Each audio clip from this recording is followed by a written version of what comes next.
మొత్తం మీద రాష్ట్రంలో ఒక 4 శాఖల్లో అవినీతి లో కూరుకుపోయినాయి.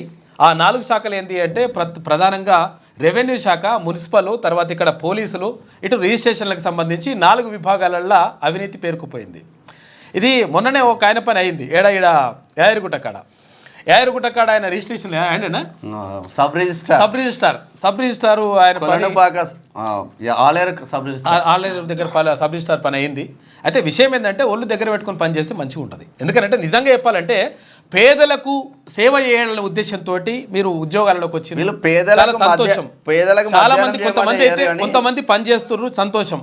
కానీ పని చేయకుండా ఇక రకరకాలుగా ఈ కొర్రీలు పెట్టేసి రకరకాల తిప్పుకునుడు, అవసరం లేకున్నా ఇవన్నీ కూడా కథలు పడడు 100% ఇవన్నీ బంద్ చేయరు. ఎందుకనంటే ఇప్పటికే గతంలోనే తీన్మన్మలని చెప్పిండు, క్లియర్గా ఎవరైతే అవినీతికి పాల్పడతారో, ఎవరైతే ఈ లంగకథలని వాడతారో వాళ్ళ పని 100% చేస్తామని చెప్పిండు. వాస్తవంగా అదే జరుగుతుంది.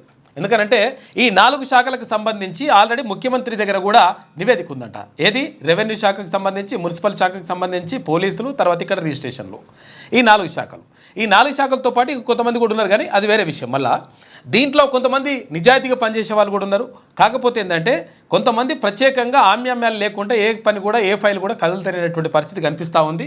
మీరు మంచిగా ఉంటే మంచిగా ఉంటుంది, లేకపోతే ఇంకా డేంజర్ పరిస్థితి ఉంటుందని చెప్పేసి గతంలోనే తీర్మానం కూడా చెప్పిండు. అదే జరుగుతుంది. అయితే రెవెన్యూ అధికారులకు మాత్రం పేద ప్రజల కోసం మధ్యాహ్నం పనిచేయమంటే పనిచేయరు, కానీ ఖద్దరు చొక్కాలు వేసుకున్న రాత్రి 12 గంటలకు 1 కూడా రిజిస్ట్రేషన్లు అయిపోతాయి. బిర్యానీ అంతా జరుగుతుండే. వైరాలో కూడా మొన్న రాత్రి 99 రిజిస్ట్రేషన్లు అయినాయంట రాత్రి. ఇక అది అట్లా పక్కకు పెడితే, ఇక ఎట్టి పరిస్థితుల్లో భేషజాలు లేకుండా పార్టీలకు అతీతంగా, అంటే పార్టీల్లో పోటీ చేసే వరకు, తర్వాత అప్పటి వరకే గెలుపోవటంలో మట్టికి మాత్రమే పార్టీ ఎలక్షన్లు అప్పుడే ఆ తర్వాత ఎన్నికలు జరిగిన తర్వాత ఈ పార్టీలకు అతీతంగా పనిచేస్తాం, అభివృద్ధి అంటే ప్రజలు ప్రధాన ఎజెండాగా ఉండాలని చెప్పేసి ముఖ్యమంత్రి రేవంత్ రెడ్డి చెప్పిండు. నిజంగా కూడా అట్లా అంటే కేంద్ర ప్రభుత్వం కూడా సత్సంబంధాలు మెయింటైన్ చేస్తా, తర్వాత ఇవన్నీ కూడా చేస్తాం.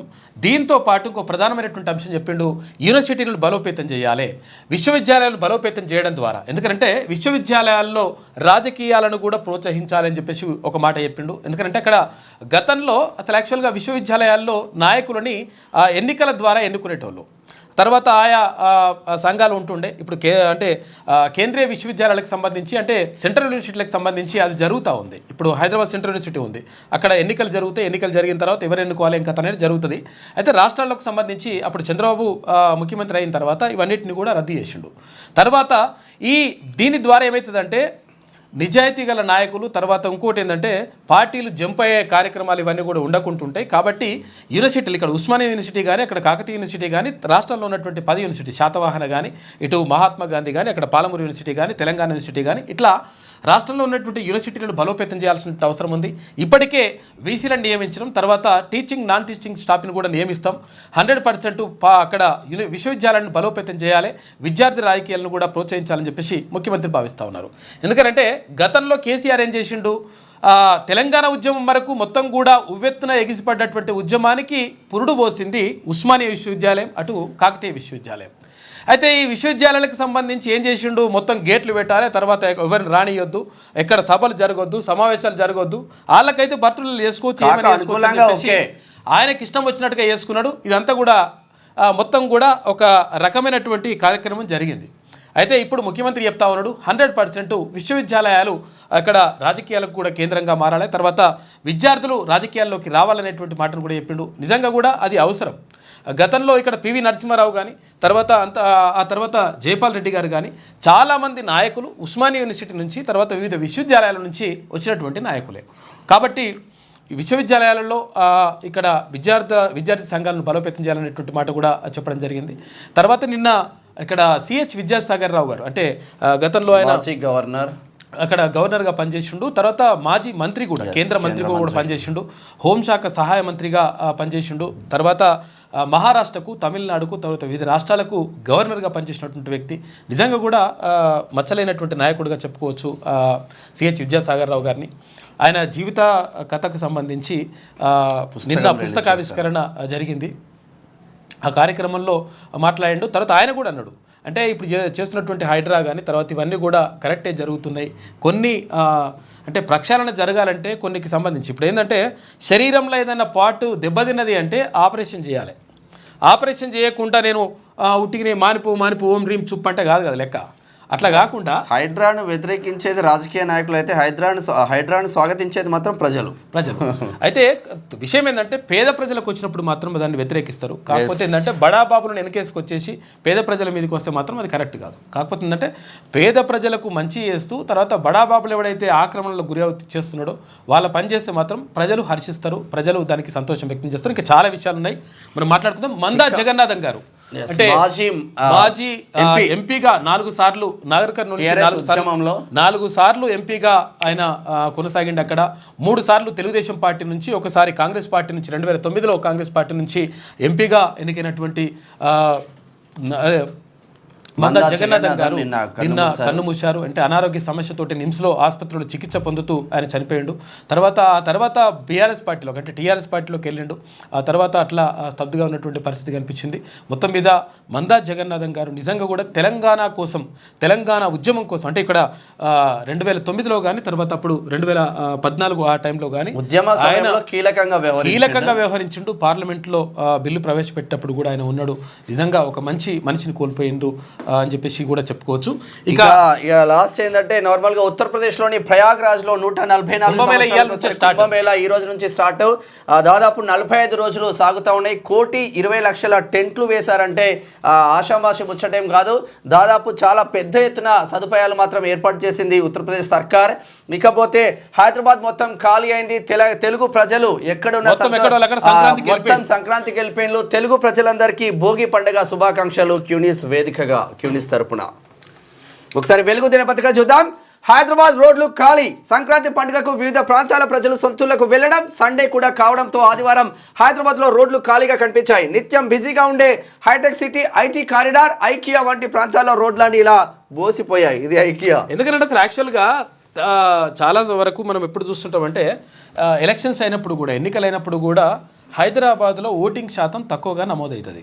కారణం ఏంటి అంటే వీళ్ళకు 2 రకాల ఓట్లు ఉంటాయి ఇక్కడ. ఇప్పుడు తెలంగాణ వాళ్ళైతేనేమో ఊర్లలో ఓటు ఉంటుంది, తర్వాత హైదరాబాద్లో ఓటు ఉంటుంది. దీంతో ఏమైతుందంటే ఊర్లో ఉన్న ఓటుకు కొంచెం డిమాండ్ ఎక్కువ ఉంటుంది. వాళ్ళు పిలుస్తారు, వాళ్ళు పిలిస్తే అక్కడ పోతారు, అది జరుగుతుంది. తర్వాత ఇంకొకటి ఏంటంటే చాలా మంది ఆంధ్ర నుంచి వచ్చిన వాళ్ళు ఇక్కడ హైదరాబాద్లో స్థిరపడి ఉన్నారు. వాళ్ళు కూకట్పల్లి కానీ, ఈసీఐలు కానీ, తర్వాత ఇక్కడ వనస్థలిపురం కానీ కొన్ని ప్రాంతాలలో ఆంధ్ర వాళ్ళ ప్రభావం ఎక్కువగా ఉంటుంది. అయితే వాళ్ళు సంక్రాంతి పండుగను ప్రధాన పండుగగా భావిస్తారు కాబట్టి సంక్రాంతి పండుగకు మొత్తం వాళ్ళ ఊర్లలోకి వెళ్తే ఇక్కడ హైదరాబాద్ ఖాళీ అయినట్టు కనిపిస్తుంది.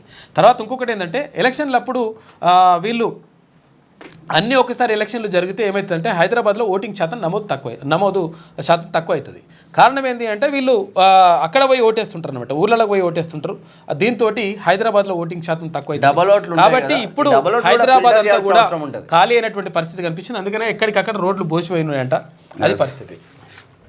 ఇక 4 శాఖల్లో అవినీతి ఆఫీసర్లు, రెవెన్యూ, మున్సిపల్, పోలీస్, రిజిస్ట్రేషన్ల శాఖలపై సీఎంఓకు ఫిర్యాదుల వెల్లువ. ఎమ్మెల్యేల నుంచి కూడా కంప్లైంట్. సీఎం రేవంత్ రెడ్డికి ఇంటెలిజెన్స్ రిపోర్ట్. ఎంఆర్ఓలు, ఆర్డీఓలు మరికొందరు అధికారులపై ఇప్పటికే ఎంక్వైరీ మొదలు. లిస్టులో పలువురు ఐఏఎస్, ఐపీఎస్ ఆఫీసర్లు. ఆ 4 శాఖల ఆఫీసర్లపైనే ఎక్కువగా ఏసీబీ కేసు. మొన్ననే తీర్మానం వల్లనే చెప్పిండు క్లియర్గా. ఎందుకనంటే మీరు ఒళ్ళు దగ్గర పెట్టుకొని పనిచేయండి. ఎందుకనంటే ప్రజల చెమట చుక్కలతోటి, ప్రజలు కట్టినటువంటి పన్నులతోటి జీతాలు తీసుకుంటున్నారు. జీతాలు తీసుకున్నప్పుడు ప్రజలకు పని చేయాలి.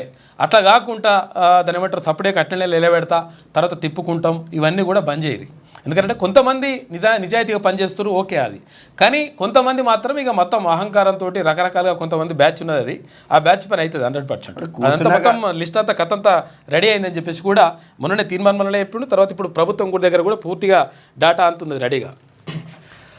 4 ప్రభుత్వ శాఖల్లో ఎక్కువ మంది ఆఫీసర్లు అవినీతికి పాల్పడుతున్నట్లు ఫిర్యాదులు వెల్లువెత్తుతున్నాయి.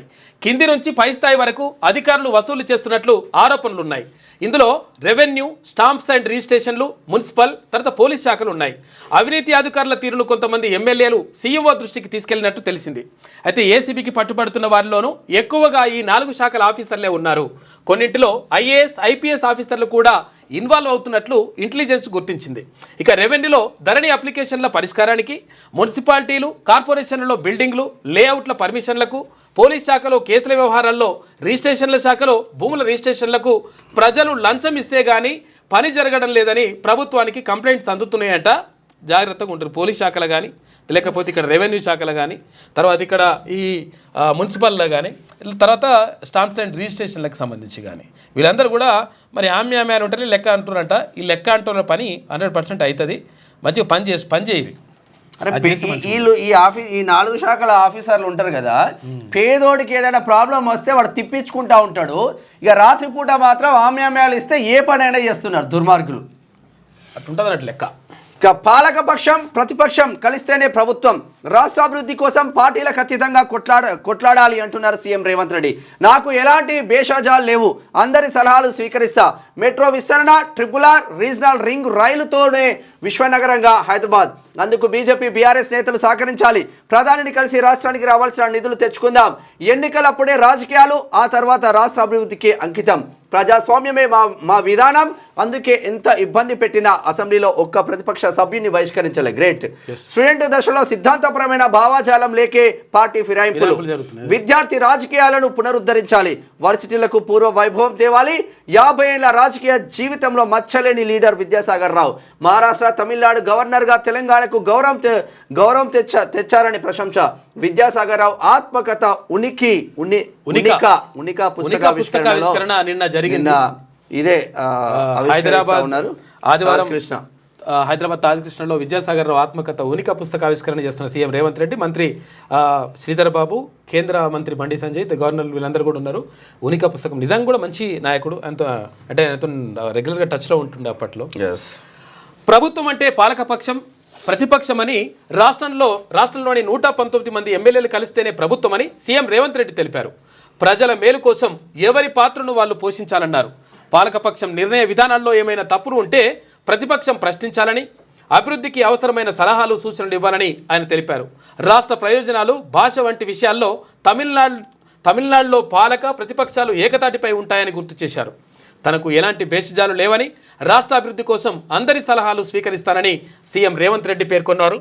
నిజంగా కూడా తమిళనాడు విషయంలో ఏమవుతుందంటే తమిళనాడులో అందరూ ఒకటైతారు. వాళ్ళ భాష విషయంలో కానీ, సంస్కృతి విషయంలో కానీ అక్కడ తమిళనాడుకి ఏమైనా అన్యాయం జరుగుతుంది అంటే మొత్తం అందా ఒకటైపోయి మొత్తం ఏకగ్రీవ తీర్మానం చేసి అక్కడ ముందు ఇక్కడ కొట్టి పడేస్తారు. అట్లానే ఉండాలి. పార్టీలు వీటిలంతా కాదని ఆయన మా రాష్ట్ర ప్రయోజనాలే ముఖ్యమని చెప్పేసి చెప్తారు వాళ్ళు. కాబట్టి అటువంటి పరిస్థితులు ఉండాలి అని చెప్పేసి ముఖ్యమంత్రి రేవంత్ చెప్తా ఉన్నాడు. నిజంగా కూడా హైడ్రా ఆలోచన మంచిదే. మూసి పునరుజ్జీవంతో హైదరాబాద్ కు మేలు అంటున్నారు విద్యాసాగర్ రావు. స్కిల్ యూనివర్సిటీ ఏర్పాటు గొప్ప విషయం. ఒకసారి సీఎం రేవంత్ రెడ్డి ఏమంటున్నారో చూద్దాం. నాడు రాజకీయ పార్టీల కన్నా ఉస్మానియా, కాకతీయ యూనివర్సిటీల విద్యార్థులు ముందుండి పోరాటం చేయడంతోనే తెలంగాణ రాష్ట్రం ఏర్పడింది. ఇది 1000% కరెక్ట్. కాకేం చేస్తారంటే మొత్తం నిమ్మరసం తీసుకోండి, నేను ఒక్కనే చేసినా, లేకపోతే తెలంగాణ జాతిపిత కాదు జాతిపిత ఏమంటారు ప్రేత అని చెప్పేసి అంటుంటారు. ప్రేతాత్మలో ఇదేందో విషయం ఏంటంటే అసలు యాక్చువల్గా తెలంగాణ జాతిపితగా ఇప్పటి వరకు అసలు యాక్చువల్గా ప్రొఫెసర్ జయశంకర్ సార్ని చెప్తుండే. ఆ జయశంకర్ సార్ని పేరుని పక్కకు పెట్టడానికి నానా రకాలుగా ప్రయత్నం చేసేసి నీ తెలంగాణ జాతిపిత అని చెప్పేసి ఇటువంటి కార్యక్రమం చేసిండ్రు.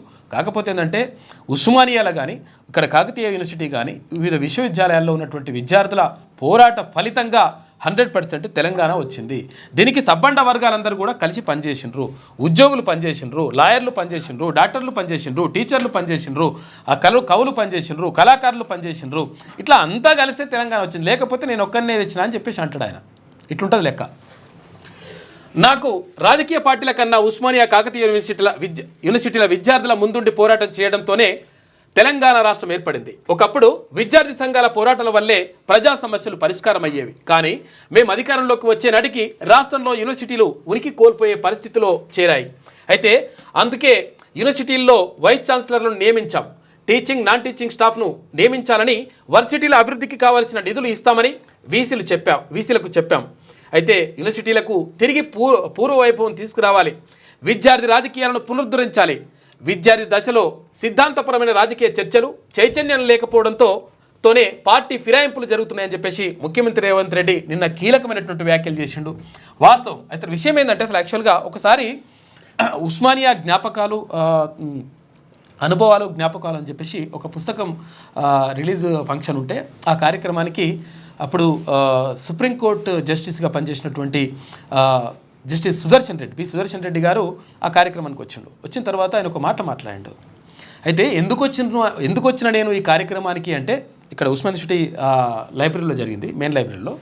అయితే జరిగితే ఆ కార్యక్రమానికి ఎందుకు వచ్చినా నేను అని చెప్పేసి అన్నప్పుడు ఆయన ఏం చెప్తాడంటే, ఒకవేళ ఉస్మానియా యూనివర్సిటీ అనేటువంటి యూనివర్సిటీ ఇక్కడ ఉండేనేమో, ఇక్కడ చాలామంది 126 దేశాలకు సంబంధించినటువంటి విద్యార్థులు ఇక్కడ చదువుకుంటుండేనేమో అని చరిత్రలో రాసుకుంటారేమో. ఎందుకనంటే ఈ విశ్వవిద్యాలయం కనిపించకుండా పోతుందేమో. ఆల్రెడీ ఉస్మానియా యూనివర్సిటీ చచ్చిపోతుంది అంటున్నారు. కాకపోతే ఉస్మానియా యూనివర్సిటీ ఆల్రెడీ చనిపోయింది, బొందబెట్టడం ఒక్కటే మిగిలి ఉన్నది అని చెప్పిండు. అంటే ఒక కీలకమైనటువంటి వ్యాఖ్యలు. తర్వాత ఇక్కడ విశ్వవిద్యాలయం ఏదైతే ఇక్కడ ఆర్ట్స్ కాలేజ్ ఉంది కదా, అందమైన ఆర్ట్స్ కాలేజ్ ఉంది కదా, ఈ ఆర్ట్స్ కాలేజ్ కాకుండా పర్యాటక కేంద్రం చేస్తారేమో. పర్యాటక కేంద్రం ఆల్రెడీ అయింది కానీ కాకపోతే ఈ ఆర్ట్స్ కాలేజ్ని 5 స్టార్ హోటల్ చేస్తారేమో, చేసి ఇక్కడ విద్యార్థులు చదువుకుంటుంటేనేమో అని చెప్పి చరిత్ర రాసుకోవాల్సి వస్తుంది.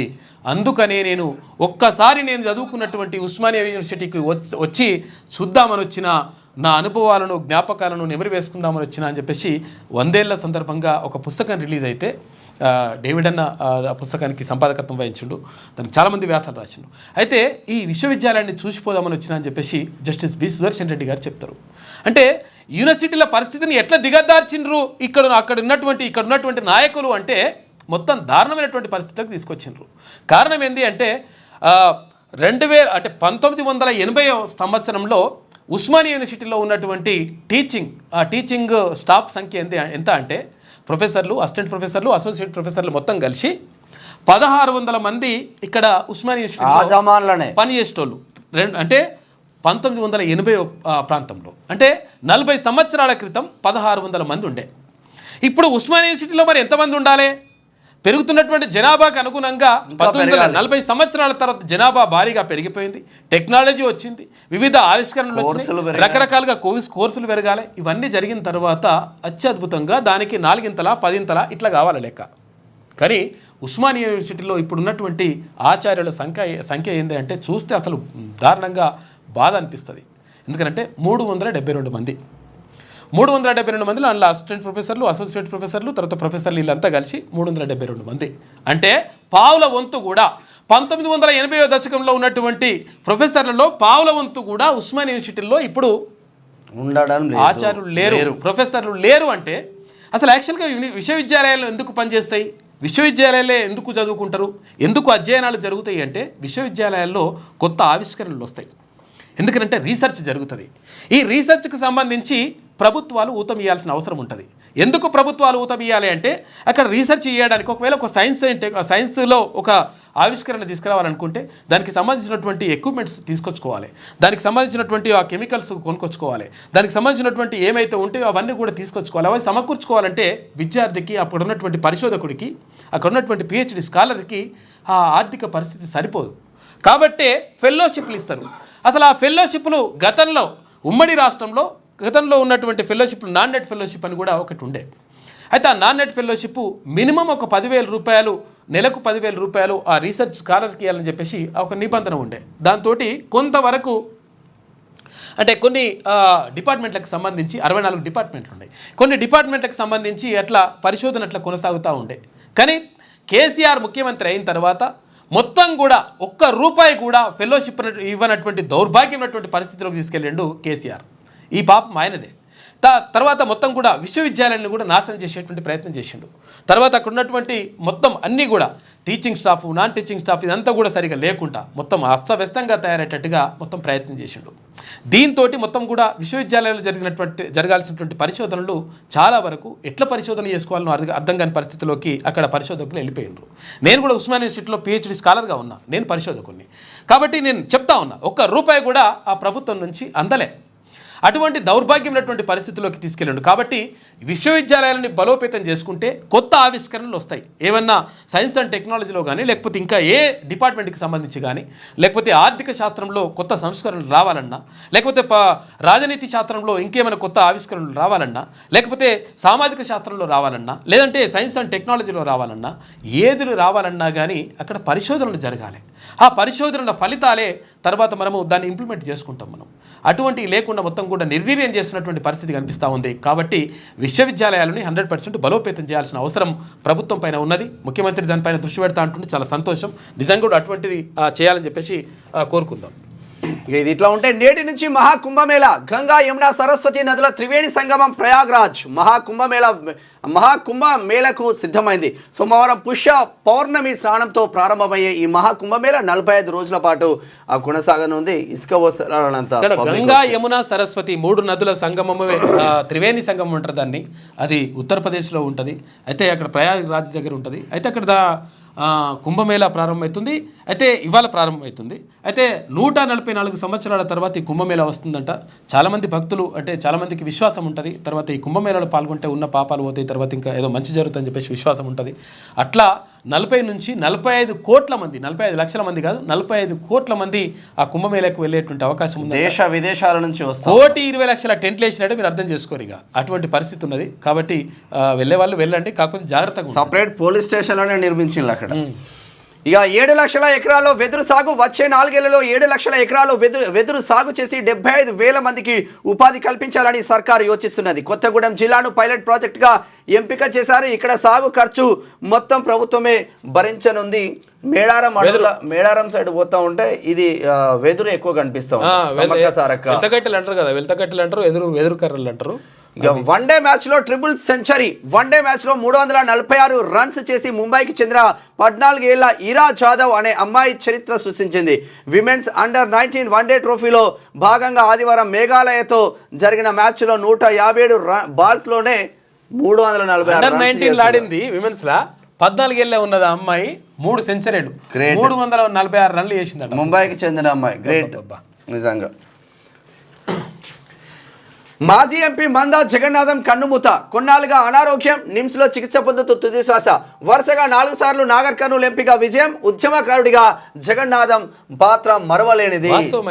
ఉద్యమంలో కీలక పాత్ర పోషించిండు. అప్పుడు కాంగ్రెస్ పార్టీ ఎంపీగా ఉన్నాడు. 1951లో పుట్టిండు. 2009లో కాంగ్రెస్ పార్టీ నుంచి ఎన్నికైండు. అంతకుముందు 3 సార్లు ఎన్నికైండు. అంతకుముందు తెలుగుదేశం పార్టీ నుంచి ఎంపీగా ఉండే ఆయన మందా జగన్నాథం.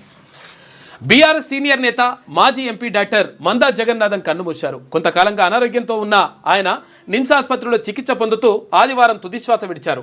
జగన్నాథం వయసు 73 ఏళ్లు. అయితే నాగర్ కర్నూలు జిల్లా, అప్పటి మహబూబ్ నగర్ జిల్లా ఇటిక్యాలలో 1951 మే 22న జన్మించిన ఆయన వరుసగా 4 సార్లు నాగర్ కర్నూలు ఎంపీగా గెలిచారు. 1996, 1999, 2004 టీడీపీ తరఫున ఈ 3 సార్లు ఎంపికైతే 2009 ఎన్నికల్లో కాంగ్రెస్ టికెట్పై పోటీ చేసి విజయం సాధించిండు. ఆ తర్వాత అంటే తెలంగాణ వచ్చిన తర్వాత అప్పుడు బీఆర్ఎస్ పార్టీలోకి వెళ్ళిండు. మొత్తం మీద ఒక మంచి నాయకుడు. ఈ పాడి కౌశిక్ రెడ్డిని ఇంకా ఎందుకు బయట ఉంచుతున్నారో అర్థం కావట్లేదు. హుజరాబాద్ లో గూడవని బంజారా ఏడికి పోయినా కానీ అసలు యాక్చువల్ గా నేను చచ్చిపోతా అంటే వాళ్ళ పాపం ఏంటంటే వాళ్ళు ఎక్కడ ప్రజలు పాప హుజరాబాద్ ప్రజలు కాదని చెప్పి చచ్చిపోతా, మా భార్య చచ్చిపోతా, అందరికి ఇట్లా దండం పెట్టి కూతురు భార్య ఈయనే ఆ కేసు కొట్టేయమని పోతున్నారు. ఏడ చచ్చిపోతే ఏడ సావెందుకు. మంచి ప్రజలు హుజూరాబాద్ ప్రజలు, మనసున్న ప్రజలు, మంచి ప్రజలు. పాపం వాళ్ళు ఏంటంటే అరే నిజంగా ఏమైనా కాగల పాపం డబ్బులకి ఎప్పుడు అమ్ముడు ఇట్లా అహంకారం ఉన్నోనికి ఇస్తున్నామని చెప్పేసి అనుకోలేరు వాళ్ళు. పాపం ఇప్పుడు అర్థమవుతుంది వాళ్ళకి. పాపం అరే బంజారా హిల్స్ సిఐతో గొడవనే, ఎక్కడికి పోయినా గొడవనే. అసలు ఎటుపోతుంది వ్యవస్థ? మరి ఎందుకు ఈయన బయట ఉంచుతున్నారో అర్థం కావట్లేదు. పాడి కౌశిక్ రెడ్డి ఓవరాక్షన్. జగిత్యాల ఎమ్మెల్యే సంజయ్ కుమార్ పై బూత్ పురాణం, దాడికి యత్నం. కరీంనగర్ జిల్లా రివ్యూ మీటింగ్లో హుజరాబాద్ ఎమ్మెల్యే దౌర్జన్యం. కడుపుకు అన్నం తింటున్న వారా అంటూ దుర్భాషలు. గ్రంథాలయ చైర్మన్, అడిషనల్ కలెక్టర్ పైన దురుసు ప్రవర్తన. తీవ్రంగా ఖండించిన మంత్రులు ఉత్తమ్, శ్రీధర్ బాబు, పొన్నం. సరే ఇప్పుడు ఆయన టీఆర్ఎస్ లో గెలిచిండు సంజయ్. పోవడం తప్పే అనుకున్నాం.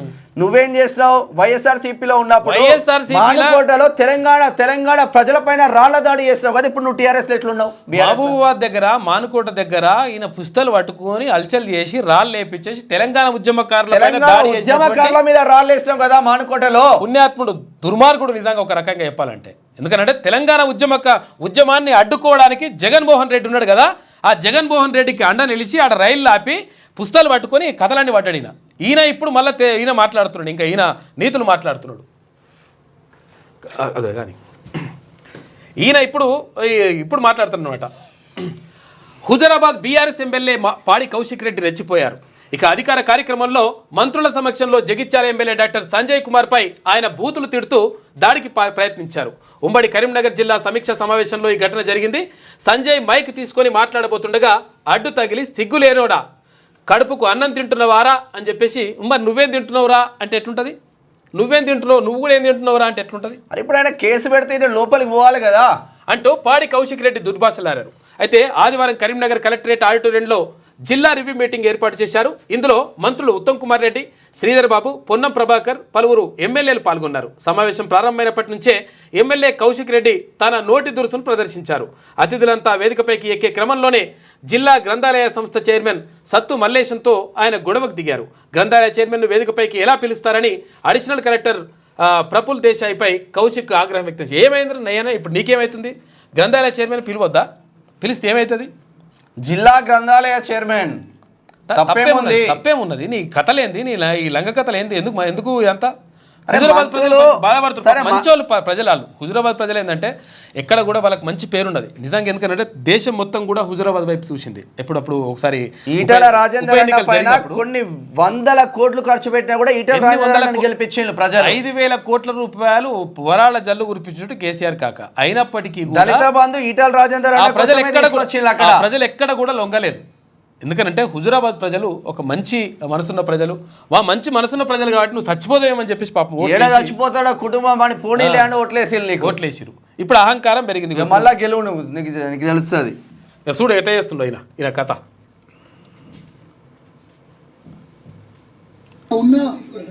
ఎట్లా బయట పట్టుకొని నువ్వు చేస్తున్నారో ఒక్కసారి మీ అందరు కూడా చూడండి విజ్ఞప్తి చేస్తున్నా. ఒక దొంగ అయినా జగిత్యాల ఎమ్మెల్యే డాక్టర్ సంజయ్ ఎట్లయితే అమ్ముడు పోయిందో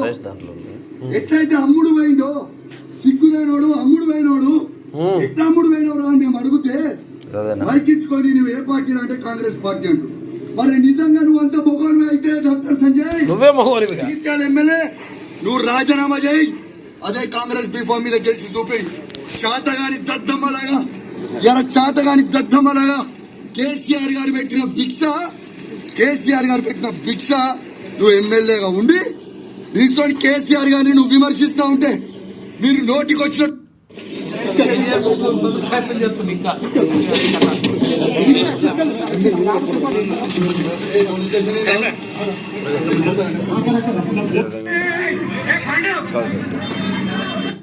చరిత్రకారులు గతంలో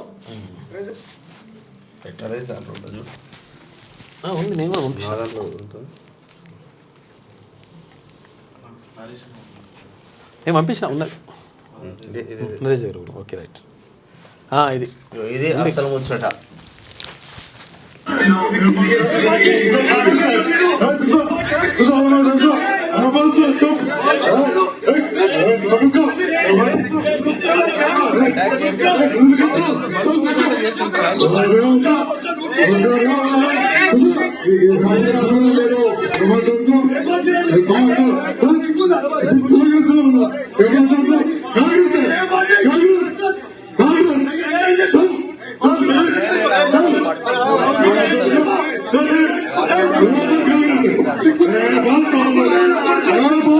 ఇటువంటి ఎమ్మెల్యే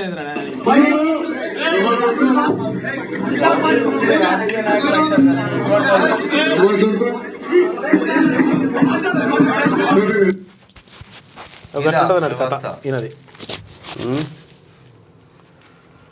పాడే కౌశిక్ రెడ్డి. ఏం కౌశిక్ రెడ్డి? పాడి ఓకే. మంత్రి పొంగులేటికి తప్పిన ప్రమాదం. ఆయన ప్రయాణిస్తున్న కారు ఆ 2 టైర్లు ఒకేసారి బ్లాస్ట్. వరంగల్ నుంచి ఖమ్మం తిరిగి వస్తుండగా తిరుమలాయపారం వద్ద ఘటన నిన్న రాత్రి 8:30 గంటలకు జరిగింది. సెక్యూర్ గా బయటపడ్డారు.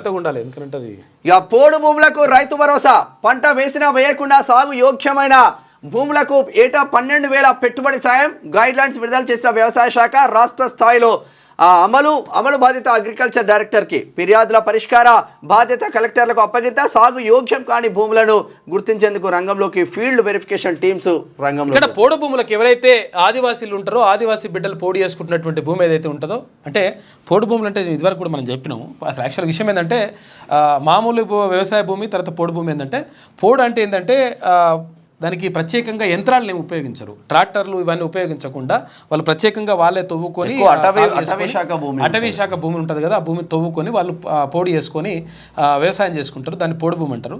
అయితే ఆ భూములకు పట్టాలి అని చెప్పేసి గతం నుంచి కూడా అమ్ముకోవడానికి కొనుక్కోవడానికి ఉండదు. అయితే గతం నుంచి కూడా వాటికి మాకు పట్టాలు ఇవ్వాలి, ఎందుకంటే అటవీ శాఖ అధికారులు మమ్మల్ని ఇబ్బంది పెడుతున్నారని చెప్పేసి అటవీ బిడ్డలు ఎవరైతే ఆదివాసీ బిడ్డలు ఉన్నారో, ఆదివాసులు కానీ గిరిజనులు కానీ వీళ్ళందరూ కూడా పోరాటం చేసిండ్రు.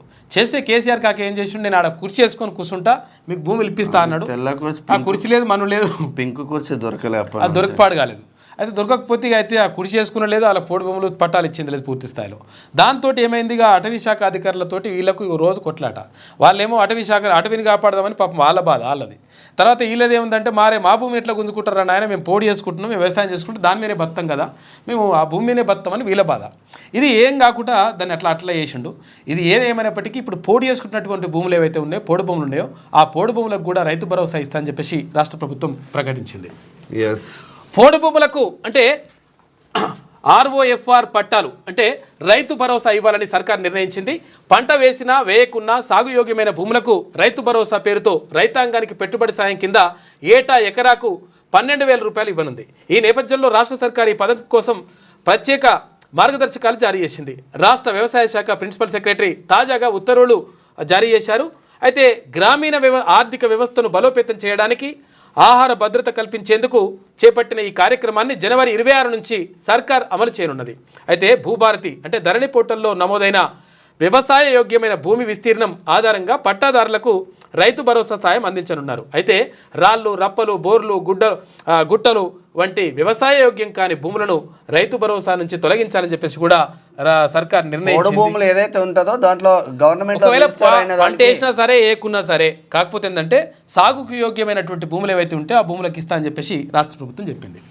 ఇక ఇంటర్ స్టూడెంట్లకు మిడ్ డే మీల్స్ గవర్నమెంట్ కాలేజీలో వచ్చే అకాడమిక్ ఇయర్ నుంచి అమలుకు సర్కార్ చర్యలు. 1.30 లక్షలకు పైగా పేద విద్యార్థులకు లబ్ధి. ఏటా 120 కోట్ల దాకా ఖర్చు. సర్కార్కు పంపేందుకు ప్రతిపాదనలు రెడీ చేసిన ఇంటర్ విద్యాశాఖ నిర్వహణ NGOలక కార్మికులక అనే నిర్ణయం పెండింగ్.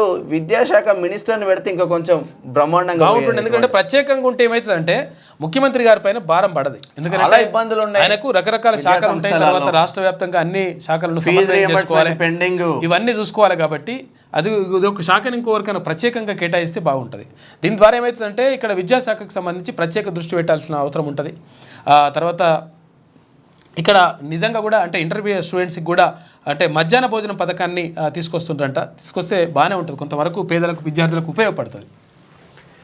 ఎన్కౌంటర్లో 5 మావోయిస్టులు మృతి. ఛత్తీస్గఢ్లోని బీజాపూర్ జిల్లాలో 4 గంటల పాటు కాల్పులు జరిగిందట. ఛత్తీస్గఢ్లోని బీజాపూర్ జిల్లా దండకారణ్యంలో జరిగిన ఎన్కౌంటర్లో 5 మావోయిస్టులు మృతి చెందారు. ఆదివారం దండకారణ్యంలో నేషనల్ పార్క్ ఏరియాలో మావోయిస్టుల సమావేశం జరుగుతుందని పోలీసులకు సమాచారం అందింది. దీంతో ఉన్నతాధికారులు భూపాలపట్నం, మద్దేడు అటవీ ప్రాంతం మధ్య CRPF తర్వాత DRG బలగాలను రంగంలోకి దించారు. శనివారం నుంచే ఈ ప్రాంతాన్ని జల్లెడ పెట్టిందంట. రోజు ఎన్కౌంటర్లు ఏంటంటే అసలు యాక్చువల్గా ఛత్తీస్గఢ్లో భారతీయ జనతా పార్టీ ప్రభుత్వం అధికారంలోకి వచ్చిన తర్వాత మొత్తం కూడా మావోయిస్టుల ఏరివేత అనేటువంటి కార్యక్రమం చేపడతామని చెప్పేసి కేంద్ర హోంమంత్రి అమిత్ షా చెప్పిండు. ఆ చెప్పినట్టుగానే వెలుగులో ఉన్న వార్తా కథనాలు అయితే ఒకసారి ఆంధ్రజ్యోతి చూద్దాం. కమలాగా మారిన స్టీవ్ జాబ్స్ సతీమణికి గోత్రాన్ని ఇచ్చి కూతురిగా ప్రకటించిన నిరంజని. అఖాడా కైలాసానంద్ గిరి అనంతరం విశ్వనాథుని దర్శించుకున్న కమల నేటి నుంచి మహాకుంభమేళ ప్రయాగరాజ్ వద్ద గంగా ఎందుకు అట్లా చేస్తారంటే అసలు యాక్చువల్గా ఇట్లా ఎందుకు చేస్తారు? కమలగా మారిన పావెల్ జాబ్స్ అని ఎందుకని అంటారంటే అసలు యాక్చువల్గా అన్య మతస్థులు ఎవరైతే ఉంటారో అన్య మతస్థులు అంటే హిందూ మతం కాకుండా వేరే మతంలో వాళ్ళు ఉంటే వాళ్ళు డిక్లరేషన్ ఇవ్వాలి. తర్వాత అందుకని చెప్పేసి వాళ్ళు ఏం చేసిందంట, నేను కూతురుగా దత్తత తీసుకున్నట్టు నిరంజని తీసుకొని గోత్రం కూడా మార్చేసిండ్రు. తర్వాత పేరు కూడా కమలగా పేరు పెట్టేసిండ్రు. పేరు పెట్టేసి అట్లా ఆ గుళ్ళకు అనుమతి ఇచ్చేసిండ్రు. అట్లా గుళ్ళకి వెళ్ళి దర్శించుకుంటారంట. హిందూ మతానికి నిజంగా కూడా ఒక గొప్ప గౌరవం ఉన్నది ప్రపంచవ్యాప్తంగా. ఎందుకంటే నిజంగా కూడా ఆదర్శంగా ఉంటుంది. అందుకనే నిన్న వివేకానంద జయంతి కదా, అయితే షికాగో నగర ఉపన్యాసంలో అక్కడ వెళ్ళినప్పుడు షికాగోలో సర్వమత సమ్మేళనం జరిగినప్పుడు అన్ని మతాలకు సంబంధించినటువంటి గ్రంథాలు ఒకదానిపైన ఒకదాన్ని పెట్టిందంట. పెట్టిన తర్వాత ఈ స్వామి వివేకానంద తీసుకుపోయినటువంటి భగవద్గీత ఏదైతే ఉంటుందో అది కింద ఉన్నది. అయితే వీళ్ళు ఇంకో నాదే మీద ఉండాలని పెట్టినట్ట. పెట్టేసి అందరు ఇట్లా పేరుస్తూ ఉంటే లాస్ట్కి అంతా అయిపోయిందా అని అన్నట. అయిపోయింది, మేము మాదే మీద ఉన్నదని అన్నమాట. ఒక్కొక్కరి మతాలు అయితే మాదే మీద ఉన్నారనంట. మరి లాస్ట్ కింద ఉన్నది ఏంటి అంటే అక్కడ భగవద్గీత ఉన్నది. ఒక్కసారి నా భగవద్గీత అని చెప్పేసి ఇట్లా గుంజితే అన్ని టపటప పడిపోయినాయి. అంటే అన్ని మతాలకు ఆధారం నాదే కదా, హిందూ మతమే కదా అని చెప్పేసి అట్లా చెప్పిందంట. అంటే ప్రపంచానికి విశ్వగురువుగా ఉంటుంది అని చెప్పేసి కూడా అంటుంటారు. కాబట్టి నిజంగా ఒక మంచి సంస్కృతి సాంప్రదాయాలు ఒక లెక్క ప్రకారం ఉండేది ఏంటిదంటే హిందూ ధర్మం, దాన్నే సనాతన ధర్మం అంటారు. అది దాన్ని కొంతవరకు వేరే వాళ్ళు వాడుకుంటారు. మెడికల్ కాలేజీల సంగతి చూద్దాం. గురువులు లేని వైద్య కళాశాలలు, సర్జరీ చేయలేని డాక్టర్లు. పరిస్థితి ఇట్లున్నది. మనం పోయిన వాడికి మనం పాదయాత్ర ఇట్లా చేసిన తీర్మానాలతో కలిసి పాదయాత్ర చేసినప్పుడు మంచిర్యాలకు వెళ్ళినప్పుడు మెడికల్ కాలేజీలు ఇక చూద్దాం దీని సంగతి.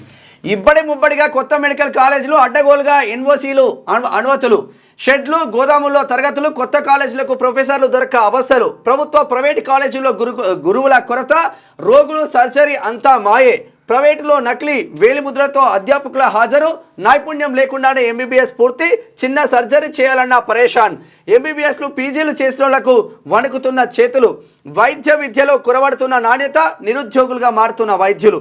దేశంలో 1000 మందికి ఒక వైద్యుడు, తెలంగాణ రాష్ట్రంలో 681 మందికి ఒక డాక్టర్. త్వరలో ఇంజనీరింగ్ మాదిరిగానే వైద్య విద్య మారుతుందని ఆందోళన.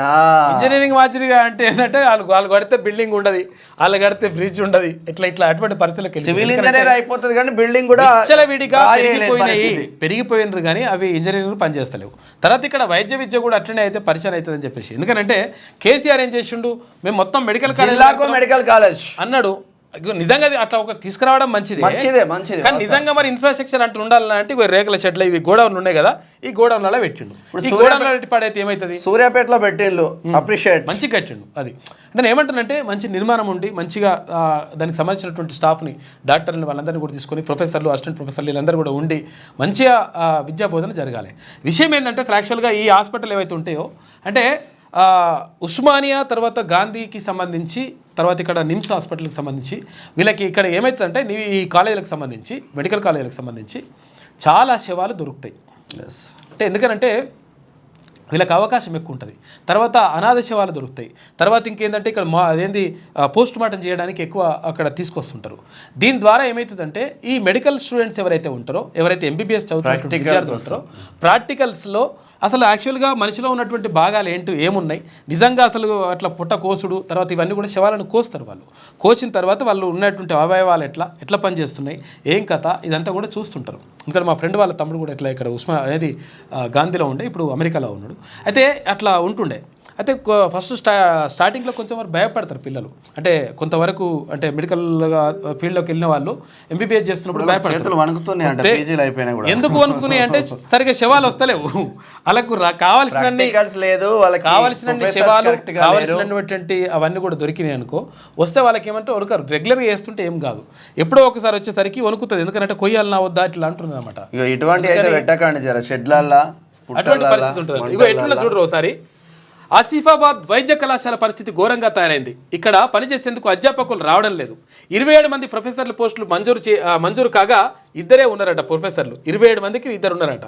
30 మంది అసోసియేట్ ప్రొఫెసర్లు గాను ఒక్కరే పనిచేస్తున్నారు. అసిస్టెంట్ ప్రొఫెసర్లు 58కి గాను 54 ఖాళీగా ఉన్నాయట. చూసుకో, 4 పనిచేస్తున్నారు.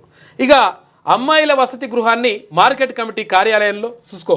అమ్మాయిల వసతి గృహం ఏదైతే హాస్టల్ ఉంటుంది కదా, మార్కెట్ కమిటీ కార్యాలయంలో, అబ్బాయిలకు పాత డిఆర్డిఓ కార్యాలయంలో ఏర్పాటు చేసినట్టు చూసుకో. గిసోటి పని చేసిండు. నేను మెడికల్ కాలేజీలు పెట్టినా ఎవరు కేటీ రామారావు అంటాడు 32 మెడికల్ కాలేజీలు పెట్టినాం కానీ నేను 32 యూట్యూబ్ ఛానల్ పెడితే అయిపోతుండే అన్నాడు. కానీ మంచిర్యాల మెడికల్ కాలేజ్, ఇది మేడ్చల్ మల్కాజ్గిరి మెడికల్ కాలేజ్, ఇదేడున్నది చూడు లెక్క. ఇంజనీరింగ్ డాక్టర్ చదవాలంటే గతంలో చదవడం అంటే గతంలో గొప్పగా ఉండేది. ఇంజనీరింగ్ మెడిసిన్ చదువుతున్న విద్యార్థులు వారి తల్లిదండ్రులకు సమాజంలో గౌరవం ఉండేది. ఫలానా వాళ్ళ పిల్లలు ఇంజనీరింగ్ చదువుతున్నారు, మెడిసిన్ చదువుతున్నారు అంటూ గొప్పగా చెప్పుకునేవారు.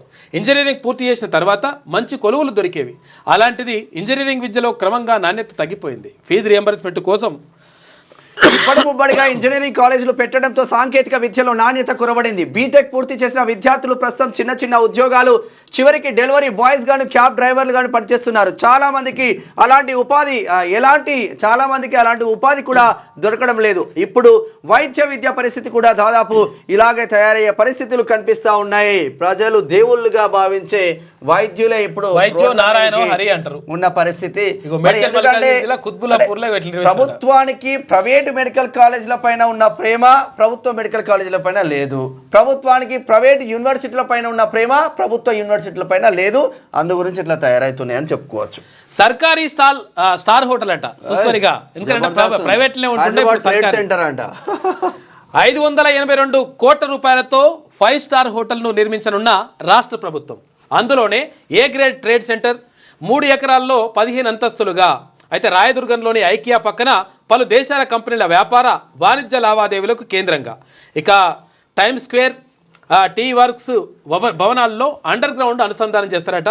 ఇక టెండర్లు ఆహ్వానించిన టీజీఐఐసి ఫిబ్రవరి 13 వరకు బిడ్కు అవకాశం ఉందంట. ఒప్పందం తర్వాత 3 ఏళ్లలో పూర్తి చేయాలని చెప్పేసి భావిస్తా ఉన్నారు. 5 స్టార్ హోటల్ ప్రభుత్వం ఆధ్వర్యంలో 5 స్టార్ హోటల్ నిర్మిస్తున్నారట. కంప్లీట్ ఇది ఇట్లా ఉంటే హైదరాబాద్లోని సైబర్ టవర్స్ కు కూతవేటు దూరంలో సాఫ్ట్వేర్ కంపెనీలకు పెట్టని కోటగా ఉన్న హైటెక్ సిటీ గచ్చిబౌలి ప్రాంతాలకు సమీపంలో మరో అద్భుత కట్టడం రాబోతుంది. హైదరాబాద్ను ప్రపంచ నగరంగా మార్చడంతో పాటు పరిశ్రమలను తీసుకురావడం, అంతర్జాతీయ కంపెనీల పెట్టుబడులను ఆకర్షించే ప్రణాళికలో భాగంగా ప్రభుత్వం ఏ గ్రేడ్ వ్యాపార వాణిజ్య కేంద్రం మీన్స్ ట్రేడ్ సెంటర్తో కూడిన 5 స్టార్ హోటల్ను నిర్మించనున్నది. ఇప్పటికే టీ వాక్స్, టైమ్ స్క్వేర్ను నిర్మించి తలపెట్టిన ఈ కేవలం 3 ఏళ్లలో రాయదుర్గం తర్వాత తెల్లాపూర్ వీళ్ళందరూ అక్కడ సరి పోయిననుకో పోతే మన దేశం లెక్క కనిపించదు. అది మొత్తం ఫారెన్ కంట్రీ లాగా ఉంటుంది, అమెరికాలో ఉన్నట్టే ఉంటుంది. ఇక పాకిస్తాన్లో 33 టన్నుల బంగారం నిక్షేపణలు ఉన్నాయట. చూసుకోరిగా మొత్తం సంక్షోభం అంటున్నారు కదా, దొరికినాయట చూసుకో లెక్క. సింధు నది లోయలో గుర్తింపు విలువ 18,000 కోట్ల రూపాయలకు పైనే ఉంటుందంట. వెలికి తీసేందుకు కసరత్తు చేస్తున్నారు. తీవ్ర ఆర్థిక సమస్యతో సతమతమవుతున్న దాయాది దేశం పాకిస్తాన్లో బంగారం పంట పండింది. ఆ దేశంలోని పంజాబ్ ప్రావిన్స్ అటక్ జిల్లాలో విస్తరించి ఉన్న సింధు నది లోయలో భారీగా బంగారు నిల్వలు ఉన్నట్లు గుర్తించారు. సుమారు 32.6 మెట్రిక్ టన్నుల బంగారం నిక్షేపాలు ఉన్నట్లు జియోలాజికల్ సర్వే ఆఫ్ పాకిస్తాన్ వెల్లడించింది. వీటి విలువ 18,000 కోట్లకు పైనే ఉండే అవకాశం ఉందంట. 600 బిలియన్ పాకిస్తాన్ రూపాయలంట. మంచిగానే ఉంది కథ. ఇక విద్యార్థి రాజకీయాలు చారిత్రక అవసరం, సైద్ధాంతిక భావజాలం లేనందునే ఫిరాయింపులు. యూనివర్సిటీలకు పూర్వవైభవం తీసుకొస్తున్నాం, ఎవరు సలహాలు ఇచ్చినా స్వీకరించేందుకు సిద్ధం. విద్యాసాగర్ రావు సహకారం రాష్ట్రానికి అవసరం, కేంద్ర మంత్రులు సహకరించాలి అని చెప్పేసి సీఎం రేవంత్ రెడ్డి అంటుండు. హైడ్రా అభినందనీయం అని చెప్పేసి విద్యాసాగర్ రావు స్వీయ చరిత్ర ఉనికి ఆవిష్కరణ. ఇక భూభారతి భూములకే భరోసా అని చెప్పేసి తెలుగులో జీవో కూడా జారీ చేసిండ్రు. అట్లా ఉంటే కాలిఫోర్నియా కార్చిచ్చు హాలీవుడ్ ప్రముఖులపై ప్రజాగ్రహ జ్వాల.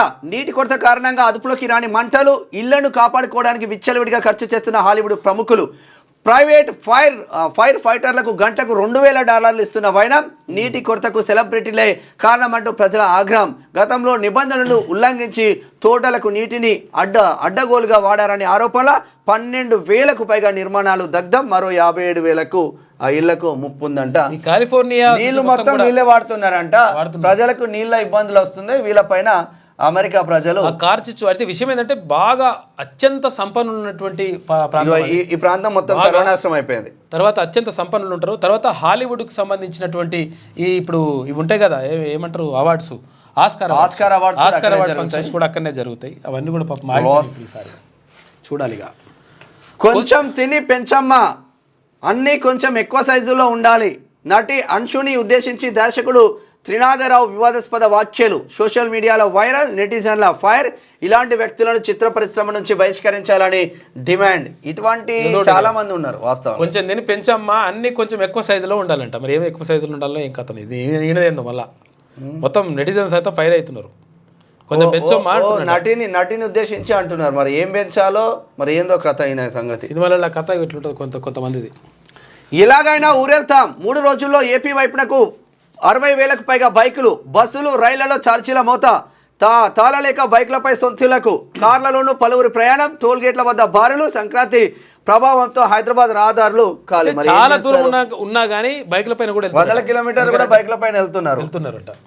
ఇక మందా జగన్నాథన్ కన్నుమూత. అనారోగ్యంతో కొద్ది రోజుల క్రితం నిమ్స్ ఆసుపత్రికి పోయిండు. ఇక 22 రోజులుగా కొనసాగుతున్న చికిత్స. ఆదివారం సాయంత్రం గుండెపోటుతో మృతి. 4 సార్లు నాగర్ కర్నూలు ఎంపీగా సేవలందించిండు. ఢిల్లీలో ఏపీ ప్రభుత్వ ప్రతినిధిగా బాధ్యతలు చేపట్టిండు. సీఎం రేవంత్ రెడ్డి, తర్వాత చంద్రబాబు, కేసీఆర్లు సంతాపం తెలిపినరు. ఇందిరమ్మ ఇండ్లు అంటున్నారు కదా, ఇదే నమూనా. ఇందిరమ్మ నమూనా ఇల్లు రెడీ. ఖమ్మం కుసుమంచిలో పూర్తయిన నిర్మాణం నేడు ప్రారంభించనున్న మంత్రి పొంగులేటి శ్రీనివాస్. రాష్ట్రంలో మొట్టమొదటి ఇందిరమ్మ నమూనా ఇల్లు సిద్ధమైంది.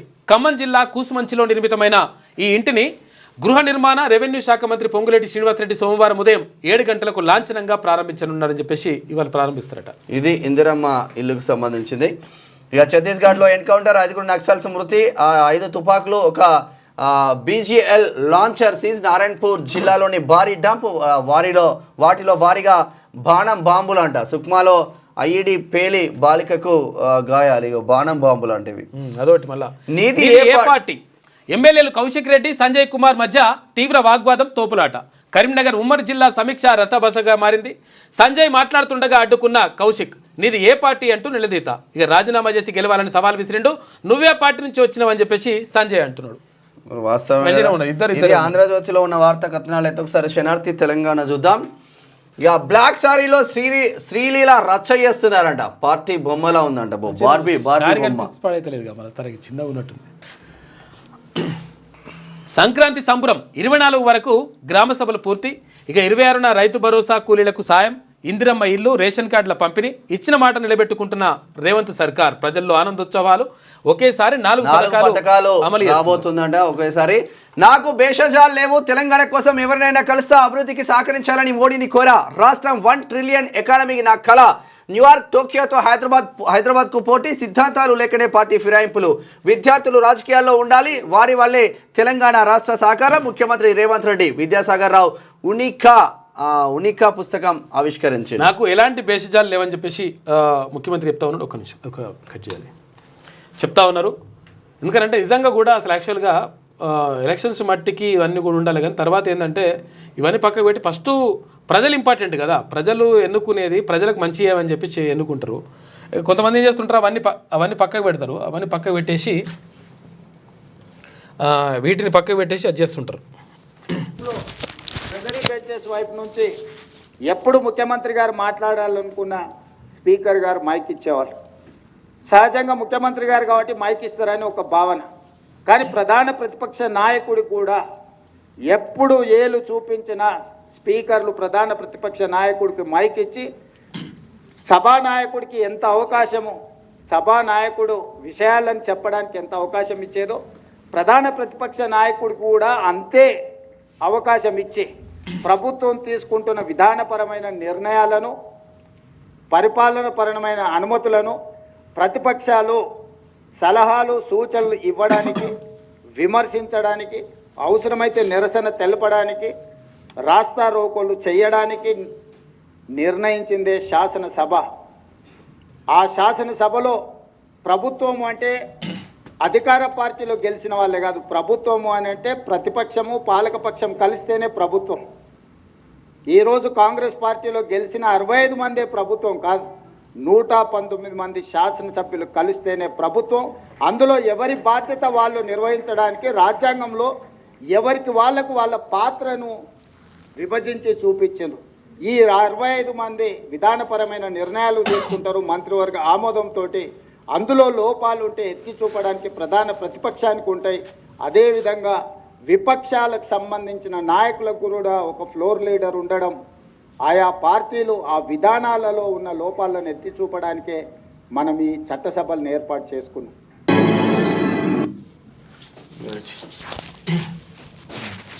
ఇది ముఖ్యమంత్రి చెప్తున్నటువంటి మాట. నాకు బేస్జాలు లేవు, అందరితో కలిసి పనిచేస్తా అని చెప్తున్నాడు అభివృద్ధి కోసం. ఇక ఇది ఇట్లా ఉంటే రికార్డ్ బ్రేక్. బయలుదేరిన భాగ్యనగరం సంక్రాంతి పండుగ కోసం ఊర్ల బాట. ఆదివారం ఒక్కరోజు 83,000కు పైగా వాహనాలు ప్రయాణం. గత Sankranti record break. Panthangi toll plaza వద్ద బారులు తీరిన వాహనాలు. 12 కౌంటర్ల ద్వారా వాహనాలు తరలింపు. రైళ్లలో కిక్కిరిసిన జనాన్ని చూసినాం. ఇక కేటీఆర్కు క్లీన్ చిట్ ఇయ్యలే. ఈ కార్ రేసులో హైదరాబాద్ ఇమేజ్ పెరిగిందనే చెప్పా, అవినీతి జరగలేదని మాత్రం చెప్పలేదు. హైడ్రాతో ప్రభుత్వానికి డ్యామేజ్, దానిపై మరోసారి ఆలోచన చేయాలని చెప్పేసి ఖైరతాబాద్ ఎమ్మెల్యే దానం నాగేంద్ర అంటుండంట. దానం నాగేంద్ర కూడా టీఆర్ఎస్ లో గెలిచి కాంగ్రెస్ లోకి వచ్చిండు. కాంగ్రెస్ లోకి వచ్చిన కాంగ్రెస్ లో ఎంపీగా పోటీ చేసిండు. ఎమ్మెల్యే ఉన్న తర్వాత ఇక కాంగ్రెస్ లో అభ్యర్థులే దొరకనట్టు మరి కావాలని ఎంపీగా పోటీ చేసింది. కాంగ్రెస్ లో అభ్యర్థులు కరువైపోయినా నీకు సికింద్రాబాద్ కు అట్లా అయిందన్నట్టు లెక్క. యాదాద్రిలో ఘనంగా అధ్యయనోత్సవాలు. శాస్త్రోత్కంగా నిర్వహిస్తున్న అర్చకులు. శ్రీరాముడి అవతారంలో నరసింహుడు దర్శనం కోసం బారులు తీరిన భక్తులు. శాస్త్రోక్తంగా నిర్వహిస్తున్నారంట అర్చకులు అధ్యయనోత్సవాలు. శ్రీ లక్ష్మీ నరసింహస్వామి ఆలయంలో శుక్రవారం ప్రారంభమైన అధ్యయనోత్సవాలు 3వ రోజు ఆదివారం ఘనంగా కొనసాగాయి. ఉదయం శ్రీ రామావతార అలంకారంలో నారసింహుడు భక్తులకు దర్శనమిచ్చాడు. కాగా యాదగిరిగుట్ట లక్ష్మీ నరసింహస్వామి క్షేత్రంలో అధ్యయనోత్సవాలను అర్చకులు శాస్త్రోక్తంగా నిర్వహించిండ్రు. ఇక పుట్టిన ఊరిని కన్న తల్లిని మరవద్దు, అందరూ సొంత ఊళ్ళకు వెళ్లి పండుగ జరుపుకోవాలి. మాజీ ఉపరాష్ట్రపతి వెంకయ్య నాయుడు సూచన. స్వర్ణభారతి ఆధ్వర్యంలో సంక్రాంతి సంబరాలు. హైదరాబాద్ ముచ్చింతలో ఘనంగా కార్యక్రమం. స్వర్ణభారతి ట్రస్ట్ వెంకయ్య నాయుడు వాళ్ళదే. ఇక వారికే ఫస్ట్ ప్రయారిటీ. హైదరాబాద్లో స్థలం ఉండి ఇల్లు లేని వారికి మొదటి ప్రాధాన్యత. ఇక ఈ నెల 16 నుంచి కొత్త రేషన్ కార్డుల ప్రక్రియ. త్వరలో ఇందిరమ్మ ఇండ్ల దరఖాస్తులు స్వీకరిస్తాం. మంత్రి పొన్నం ప్రభాకర్ గౌడ్ చెప్పిండు వెల్లడి. జిహెచ్ఎంసీ అధికారులు ప్రజాప్రతినిధులతోటి సమీక్ష నిర్వహించిండు. అయితే వాటికే ఫస్ట్ ప్రయారిటీ అంటున్నారు. హైదరాబాద్లో స్థలం ఉండి అసలు స్థలం లేనోడికి ఫస్ట్ ప్రయారిటీ అండి. అయితే ఎట్లుంటుంది అంటే అసలు యాక్చువల్ కథ ఒక రాజు ఉంటాడు అనమాట. ఒక రాజు ఉంటే స్థలం లేనోళ్ళకి ఇవ్వండి. ఆయనకి ఏముంటుందంటే ఒక రాజుకు ఏది మొత్తం కూడా చీకు చింత లేకుండా ఉండాలి. తర్వాత ఎప్పుడు కూడా ఎవరికి బాధలు లేనటువంటి మనిషి ప్రపంచంలో ఉంటాడా అని చెప్పేసి నేను అట్లా ఉండాలని కోరుకుంటాడు. ఆయన ఉండాలని కోరుకుని ఏం చేస్తాడంటే రాజ్యంలో ఒక చాటింపు వేస్తాడు. ఏ చీకు చింత లేకుండా ఏ బాధ లేకుండా మొత్తం సంతోషంగా ఉండేటువంటి వ్యక్తులు ఎవరైనా ఉన్నారా అని చెప్పేసి వేస్తాడనమాట. దాంతోపాటు ఏమంటాడంటే నేను అట్లా ఉండాలంటే ఏం చేయాలని అంటాడు. అంటే ఒక మంత్రి చెప్తాడనమాట, తెలివైన మంత్రి ఏం చెప్తాడంటే, రాజా నువ్వు ఎవరైతే చీకు చింత లేకుండా ఎప్పుడూ సంతోషంగా ఎప్పుడూ నవ్వుతూ ఎప్పుడూ ఆనందంగా ఉండేటువంటి వాళ్ళ బట్టలు వాళ్ళ చెప్పులు నువ్వు వేసుకుంటే, వాళ్ళ చెప్పులు ఎప్పుడు సంతోషంగా ఉండాలి, వాడు ఏ చీకు చింత ఉండొద్దు వానికి, తర్వాత ఎప్పుడు ఆనందంగా ఉండాలి, అటువంటి బట్టలు లేకపోతే ఆ తర్వాత ఆ చెప్పులు నువ్వు వేసుకుంటే నువ్వు కూడా అట్లనే ఉంటావు రాజా అని చెప్పిండట మంత్రి. దాంతో ఏం చేసిండు రాజు, చాటింపు వేసేసిండు. చీకు చింత లేకుండా ఎప్పుడు ఆనందంగా ఎప్పుడు సంతోషంగా ఉండే వాళ్ళు ఎవరైతే ఉంటారో వాళ్ళ లిస్టు పట్టుకురారి వాళ్ళని పట్టుకురారి అని అన్నాడు. అంటే ఆ లిస్టు పట్టుకురావాలంటే మొత్తం తిరిగి దొరుకుతారు రాజా అని అంటారు. అయితే లాస్ట్కి వస్తే ఒకరు దొరికిండట, ఇద్దరు దొరికిండ్రు. ఇద్దరు దొరికిన తర్వాత వాళ్ళని పట్టుకొస్తే చీకు చింత ఏది లేదా అంటే ఏది లేదంటే ఇక మరి వాళ్ళ చెప్పులు కావాలి, తర్వాత ఇట్లా కావాలని చెప్పేసి తీసుకొస్తారు. తీసుకొచ్చిన తర్వాత ఆయన అడుగుతారు అనమాట, తీసుకొచ్చినండి ఏమరా బాబు నీకు ఏమన్నా చీకు చింత ఏమన్నా? నాకు ఏం లేదు, మంచిగా ఎప్పుడు ఉన్నదా తిన్నదా పన్నవా కథం లెక్క, ఏ లొల్లి లేదా అంటాడు అనమాట. మరి ఏ లొల్లి లేదంటే మరి బాగానే ఉన్నది కథ అని చెప్పేసి రాజుగారు అంటాడు అనమాట. మరి నీ అంగి ఈరా అంటే నాకు అంగి లేదంటాడు, నీ చెప్పులు ఈరా అంటే నా చెప్పులు లేవంటాడు. అంటే ఎట్లుంటుందంటే ఇప్పుడు ఇక్కడ మనము ఇవ్వాల్సింది ఎవరికి, పేదవాళ్లకు నిరుపేదలకు ఇల్లు లేని వాళ్ళకి ఇవ్వాలనుకుంటున్నాం. ఇల్లు లేని వాడికి భూమి ఏడు ఉంటుంది హైదరాబాద్లో. ఇప్పుడు హైదరాబాద్లో ఇటువంటి పరిస్థితుల్లో ప్రభుత్వం చేయాల్సింది ఏంటంటే, ఎక్కడైనా హైదరాబాద్ సరౌండింగ్ ఏరియాల్లో ప్రభుత్వ భూములు ఏవైతే ఉంటాయో, కోకాపేట పీకాపేట అమ్మిరం కదా, 50 గదాలు 60 గదాలు ఎన్ని గదాలో ఇచ్చి అక్కడ ఇల్లు లేని వాళ్లకు తర్వాత భూమి లేని వాళ్ళకు కూడా ఇల్లు నిర్మించిస్తే అది మంచిగా ఉంటుంది. అట్లా కాకుండా భూమి ఉన్నోళ్ళకే ఇస్తా అంటే మరి ల్యాండ్ ఉన్నోళ్ళకి కట్టుకోవడం పెద్ద విషయం అని కూడా కొంతమంది అంటారు. సరే ఇది కూడా ఇవ్వాలి, కానీ ఇల్లు లేని వాళ్లకు ఇవ్వాల్సిన అవసరం ఉన్నది, నిరుపేదలకు ఇవ్వాల్సిన అవసరం ఉన్నది. ప్రభుత్వం దీనిపైన దృష్టి పెడితే మంచిగా ఉంటుంది. హైదరాబాద్ సరౌండింగ్లో భూమి లేని నిరుపేదలకు వాళ్ళకు ఇళ్ల స్థలాలు ఇస్తూ అక్కడ ఇల్లు నిర్మిస్తే మిమ్మల్ని 10 కాలాల పాటు గుర్తుపెట్టుకుంటారు. అట్లా కాకుండా మేము జాగున్నోళ్ళకి ఇస్తామంటే హైదరాబాద్లో జాగున్నోళ్ళకి ఇక కోట్ల జాగాది, ఇక జాగున్నోళ్ళకి ఇస్తా అంటే పేదోళ్ళకి ఇచ్చినట్ట పెద్దోళ్ళకి ఇచ్చినట్ట ఒకసారి ఆలోచన చేసుకోరు. ఇది ఇట్లా ఉంటే రైతు భరోసా మార్గదర్శకాలు వచ్చాయి. వ్యవసాయ యోగ్యమైన భూములకే భూభారతి పోర్టల్లో నమోదైన భూ విస్తీర్ణం ఆధారంగా రైతు భరోసా, నాన్ అగ్రికల్చర్ భూముల తొలగింపు, ROFR పట్టాదారుల సైతం అర్హులే. DBT పద్ధతిలోనే రైతు భరోసా 26 నుంచి పెట్టుబడి సాయం తెలుగులో జీవో రాబోతుంది. మార్గదర్శకాలు వచ్చేసినాయంట. మేము మిత్రపక్షం కాదు, 1-2 మినహా హామీలేవి అమలు కావట్లే. అయితే ఫార్మా హైడ్రాతో పేదల ఇల్లు కూల్చుతుండ్రు. గ్రామ సభల్లోనే ఇందిరమ్మ ఇళ్ల ఎంపిక చేయాలి. అయితే ప్రజా వ్యతిరేక విధానాలపై త్వరలో పోరాటం. CPM రాష్ట్ర కార్యదర్శి తమ్మినేని వీరభద్రం అంటారు. త్వరలో పోరాటం. ఎప్పుడు పోరాటం? ఎలక్షన్లు వచ్చినప్పుడు నిరుద్యోగులకు రూపాయలు 8,500 ఏడాది పాటు ప్రతి నెల ఇస్తాం. ఇంట్లో కూర్చునే వారికి కాదు, నైపుణ్యాలు ఉన్న వారికి కంపెనీల ద్వారా సాయం. ఢిల్లీలో మరో పథకం ప్రారంభించిన కాంగ్రెస్. పోటాపోటీ హామీలు ఇస్తున్న 3 పార్టీలు మన దగ్గర కాదు, ఢిల్లీ ఎన్నికలకు జరుగుతున్నాయి కదా. మీకు ఉచితం గద్దెనెక్కిన తర్వాత కేజ్రీవాల్ కూడా ఉచితానికి పోతున్నాడు. మళ్ళీ అదే పరిశాన్ ఉన్నది లెక్క. 2,500 ఏడు అమలవుతుంది. తెలంగాణ రాష్ట్రంలో అమలవుతుందా ఢిల్లీలో ఇవ్వడానికి? సూర్యది రాలే. ఓకే, ఇక పల్లవి చూసుకుంటే పుట్టిన ఊరు కన్న తల్లిని ఎప్పటికీ మరవదు. తెలుగు భాషకు ఎంతో ప్రాముఖ్యం ఉంది. ప్రపంచం మొత్తం ఒకే కుటుంబంలో ఉండే సిద్ధాంతం మనది. మాజీ ఉపరాష్ట్రపతి వెంకయ్య నాయుడు ఉపరాష్ట్రపతిగా పనిచేసినటువంటి బాగా మాట్లాడతాడు. ప్రతి సందర్భంలో కూడా అద్భుతంగా మాట్లాడతాడు. తెలుగు భాషలో కానీ హిందీలో కానీ మంచి అనర్గళంగా మాట్లాడుతూ భారతీయ జనతా పార్టీకి జాతీయ అధ్యక్షుని కూడా పనిచేసిండు. ఆయన కేంద్ర మంత్రిగా పనిచేసిండు. తర్వాత ఈయన పిఆర్ఓ నా ఈటీవీ బ్యాచ్మేట్ ఉండే MLN మూర్తి అని మనోడు ఉండే. అయితే ఆయన ఎప్పుడు కూడా తెలుగు భాషకు సంబంధించి 100% భాషను కాపాడుకుందాం అని చెప్పేసి ప్రతిసారి కూడా చెప్తుంటాడు. ఎందుకంటే భాష అనేది చాలా ఇంపార్టెంట్, చాలా ప్రాధాన్యం ఉన్నటువంటి విషయం అది. ఎందుకంటే దానికి సంస్కృతి, సాంప్రదాయాలు, తర్వాత నాగరికత అన్నీ కూడా భాషతో మిళితమై ఉంటాయి. కాబట్టి భాషను కోల్పోతే సర్వం కోల్పోయినట్టు అయిపోతుంది. కాబట్టి భాషను కాపాడుకుందాం అంటాడు. ఆ భాషను కాపాడే ప్రయత్నం కూడా చేస్తే మంచిగా ఉంటుంది. రైతు భరోసా మార్గదర్శకాలు వచ్చేసాయి. ఈ నెల 26 నుంచి ఎకరానికి 12,000 రైతు భరోసా తెలుగులో గైడ్ లైన్స్ విడుదల చేసిన ప్రభుత్వం. భూభారతిలో నమోదైన సాగు యోగ్యమైన భూములకే పెట్టుబడి సాయం, సాగు యోగ్యం కాని వాటికి ఇవ్వరంట. ఇక బీజేపీ ధనవంతుల పార్టీ అని చెప్పేసి కేజ్రీవాల్ అంటున్నాడు. ఇక RTC బస్సులో 5 లక్షల మంది ప్రయాణం చేసి ఇప్పటికే. శబరిమల భక్తులకు ఉచిత ప్రమాద బీమా కూడా చేస్తున్నారంట. నాకెలాంటి భేషజాలు లేవు, ప్రభుత్వం అంటే పాలకపక్షం ప్రతిపక్షం కలిసి ఉంటేనే మంచిది అంటున్నారు రేవంత్ రెడ్డి. ఇక హైడ్రా ఆలోచన అభినందనీయమని చెప్పేసి CH విద్యాసాగర్ రావు గారు అంటున్నారు. కౌశిక్ రెడ్డి వర్సెస్ సంజయ్ కుమార్. కరీంనగర్ కలెక్టరేట్ లో రసవసగా సమీక్ష సమావేశం. నీది ఏ పార్టీ అని గొడవకు దిగిన BRS ఎమ్మెల్యే పాడి నీకు అడిగే హక్కు లేదన్న జగిత్యాల ఎమ్మెల్యే సంజయ్. ఎమ్మెల్యేల మధ్య తీవ్ర వాగ్వాదం, ఇద్దరి మధ్య తోపులాట. మంత్రులు చెప్పిన వీరిని BRS ఎమ్మెల్యే కౌశిక్ రెడ్డిని బయటకు లాక్కెళ్ళిన పోలీసు. వాళ్ళ సొంత పెద్దమ్మ వాళ్ళ కొడుకుంటాడు ఉత్తమ్ కుమార్ రెడ్డి చెప్పిన ఇంటలేడీనే. అయితే అసలు యాక్చువల్గా ఒకసారి మేము అప్పుడప్పుడు కలిసేది CH విద్యాసాగరరావు గారిని. అయితే ఇక్కడ మహారాష్ట్ర గవర్నర్గా అయిపోయిన తర్వాత మళ్ళీ ఇక్కడ హైదరాబాద్కి వచ్చినప్పుడు ఒకసారి కలిస్తే ఆయన ఏమన్నా ఒక మంచి ఆలోచన చెప్పిండు.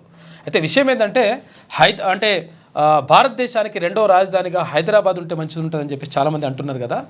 ఈ హైదరాబాద్ ఉండాలి. దాంతోపాటు ఇంకొకటి ఏం చేయాలంటే హైదరాబాద్ ఉండడం కాదు, తెలంగాణను మొత్తం కూడా ఒక రాజధానిగా ఏర్పాటు చేస్తే మంచిగా ఉంటుంది. దీంతో ఏమవుతుందంటే ఏవైతే ఢిల్లీలో మొత్తం కూడా కేంద్రీకృతం అయిపోయింది కదా మొత్తం రాజధాని, ఆ ఢిల్లీలో ఉన్నటువంటి ఆఫీసులు ఏవైతే ఉంటాయో ఆ ఆఫీసులు 2వ రాజధాని హైదరాబాద్ తెలంగాణ అయిందనుకో, అప్పుడు వివిధ జిల్లాల్లో కొన్ని ఆఫీసులు అట్లా పెట్టడం ద్వారా ఏమవుతుందంటే అన్ని జిల్లాలు కూడా అభివృద్ధి చెందుతాయి. తర్వాత 2వ రాజధానిగా తెలంగాణ ఉంటుంది, అప్పుడు మంచిగా ఉంటుందని చెప్పేసి ఒక మంచి ఆలోచన చేసిండు ఆయన. మంచిగా అనిపించింది. రాష్ట్రంలో రాష్ట్రపతి పాలన పెట్టాలి. ఎందుకయ్యా తెలంగాణ లేకపోతే రాష్ట్రపతి పాలన పెట్టాలి. చూసుకో ఎట్లుంటుందో లెక్క. హరీష్ రావుది. కాంగ్రెస్ గుండాలు బరి తెగించి మాట్లాడుతున్నారు. ఈ గుండా కాంగ్రెసేనా? ఈ గుండా ఏ గుండా అయినా హరీష్ రావు, ఈ గుండా కాంగ్రెసేనా? ఏ గుండానో చెప్పు మరి నువ్వే. సిగ్గుండాలే. మొన్న అక్కడ కంచర్లో మాట్లాడిన ఆయన ఏ గుండానో మరి. BRS బీజేపీ ఆఫీసులపై దాడులు చేస్తున్న సీఎం మౌనం ఎందుకు? అసెంబ్లీలో కరెక్ట్ కాదు మాటలు కూడా రేవంత్ రెడ్డి తప్పుకున్నారు. ఇప్పుడు యూత్ కాంగ్రెస్ దాడులు చేసింది, అసలు ఏమో దొరకకుండా పోయిండ్లు, సామాన్య యూత్ కాంగ్రెస్ కార్యకర్తలేమో జైల్లో మగ్గుతున్నారు. మొన్న బెయిల్ వచ్చింది. ఇట్లా ఈయన ఏదనుకున్నా చాలా మొత్తం కుట్రలు కుతంత్రాలే ఉంటాయి. కేతులు పెట్టిస్తాడు ఈయన ముట్టినే అట్లా. అందుకనే నేను మొన్న వచ్చిపోయారు కదా ఒకటి. అది పాలమూరు జిల్లాను సస్యశ్యామలం చేస్తాం, జిల్లా అభివృద్ధికి 1,00,000 కోట్లు ఖర్చు చేస్తున్నాం. పాలమూరు రంగారెడ్డి పథకాన్ని బీఆర్ఎస్ గాలికి వదిలేసింది. ఆ ప్రాజెక్టులు పూర్తి చేసి 12 లక్షల ఎకరాలకు నీళ్లు పారిస్తాం. మహిళలను కోటీశ్వరులుగా చేయాలని వడ్డీ లేని రుణాలు ఇస్తున్నామని చెప్పేసి డిప్యూటీ సీఎం భట్టి విక్రమార్క అంటున్నాడు. మార్చి 23 నుంచి IPL, May 25 final match. BCCI vice president Rajeev Shukla ప్రకటన. త్వరలో పూర్తి షెడ్యూల్ రాబోతుంది. హాట్ టాపిక్ గా మారిన దానం నాగేందర్. ఇక మొన్న ఫార్ములా ఈ కార్ రేసు హైడ్రాపై సంచలన కామెంట్స్. కేసీఆర్, బోలా శంకరుడు గొప్ప నేత అంటూ పొగడ్తలు. గతంలో అల్లు అర్జున్ ఎపిసోడ్లో ప్రభుత్వాన్ని తప్పుపట్టేలా వ్యాఖ్యలు చేసిండు. కేటీఆర్కు నేను క్లీన్ చిట్ ఇవ్వలేదని చెప్పేసి తాజాగా మళ్ళోసారి క్లారిటీ ఇస్తున్నారట. హైడ్రాపై నా వ్యాఖ్యలు మారవని స్పష్టం. ప్రభుత్వాన్ని డ్యామేజ్ చేస్తున్నారని పార్టీ నేతల్లో భావన. దానం నాగేంద్రపై ఆలోచించి నిర్ణయం తీసుకుంటామని చెప్పేసి పీసీసీ చీఫ్ మహేష్ కుమార్ గౌడ్. ఎందుకు హైడ్రా పైన ఫోకస్ పెట్టిందంటే హైడ్రా ఈయన భూమి పైన ఫస్ట్ ఫోకస్ పెట్టింది కాబట్టి ఆయన హైడ్రా పైన ఫోకస్ పెట్టింది.